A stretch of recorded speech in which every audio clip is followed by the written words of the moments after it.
Salam hər kəsə. Bugün sizdən bir yerdə Alman dilindən mən bilmirəm ifadəsini A1 səviyyəsindən C1 səviyyəsinə qədər nümunələr əsasında bir yerdə baxacağıq.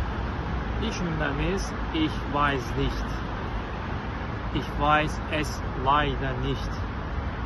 Ich kann dazu nichts sagen.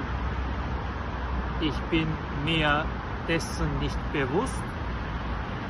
Ich kann hierzu keine fundierte Aussagen treffen.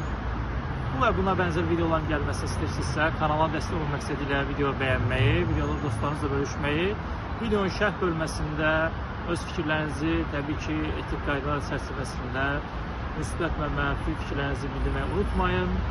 Bundan əlavə olaraq sizə bildirmək istəyir ki, hər həftənin 1-ci və 3-cü və 5-ci günləri saat 19:00-da Alman dililə bağlı canlı yayınlarımız olur. Canlı yayınları qatılmaq üçün mütləq şəkildə kanala abunə olmağı unutmayın. Dankeschön, auf Wiedersehen.